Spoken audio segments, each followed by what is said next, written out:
I love rivers because you find them everywhere on every sort of scale, from basically the Mississippi down to a small catchment on Dartmoor. They hold important clues about what's happened in the past in terms of our environment, in terms of tectonics and climate impact and so on. They're really good indicators.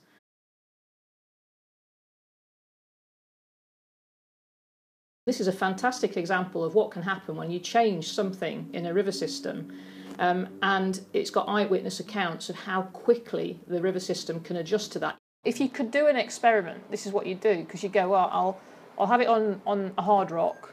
I don't want any bed load going through. I'll remove that variable. I'll remove this variable, etc. And then you'd create your experiment. Well, that's what they did, inadvertently.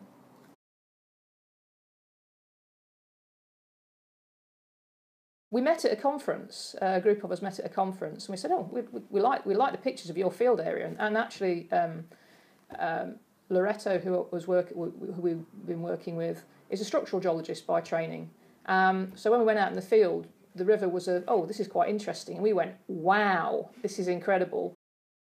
We became interested in this story because we could see it was such a good analogue for the stuff we've been looking at. We look at river capture over a sort of 100,000-year scale, or time scale, and we've been looking at its impact on a catchment area, but we haven't been able to look at something like this. So as soon as we saw this, we went, wow, this is the sort of experiment we'd love to try. We're lucky that Iberdrola, basically the dam company, have got this tremendous archive in Rica Bio, and they've kept all the documentation. There's all the handwritten scripts, all the original surveys, all the black and white photos from the 1930s documenting this event, which means that we can really accurately reconstruct it. And that's why this is such a good example, because it's got really accurate data with it, even down to the flood discharges that came over the spillway. You'd expect that perhaps you've got the flood discharges entering the reservoir, but we've actually got the flood discharges that came out of the spillway. So we know the size of the flood events. We know how much erosion occurred in each event. And we've got photographs to go with that as well. There's this great repository of all these images from the actual event and just before it as well. And most of the photographs were taken after each scour event because, of course, people would go, wow, look what's happened. And then they go and resurvey it. This is 1933, and this is before the actual event.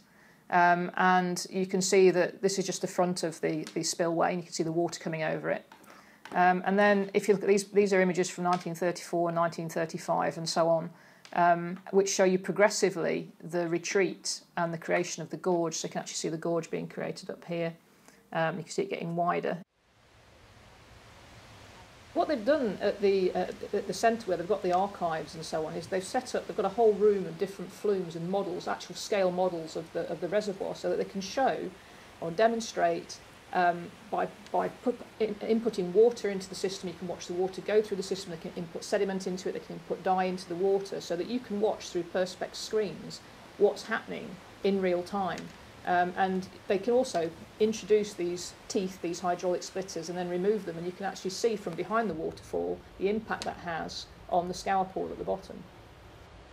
There are very few well-archived events like this, and this is like a natural laboratory, a natural experiment, which you would love to do but wouldn't have the chance to do, and it just happens to have occurred in the 1930s and have been brilliantly recorded and archived. We don't have to imply mega floods to create this. We don't have to have seepage to create the amphitheatre-headed valley at the top. We don't have to have the bed load to do the attrition and to wear things down. And it can happen really quickly. So it does raise some interesting questions. We still don't understand it all, but it does take us a little bit further forward in knowing that we don't need to have those things there to create the valley. This study is important because it really gives us a snapshot into how bedrock canyons are created. Okay, this was an artificial, if you like, in that we had an artificial nick point at the end, if you like, and we had basically the water was suddenly released down this channel, but the channel was not lined initially; it was just cut shallowly into the bedrock, and it's the nearest we're going to get to actually seeing what happens when we suddenly divert a river.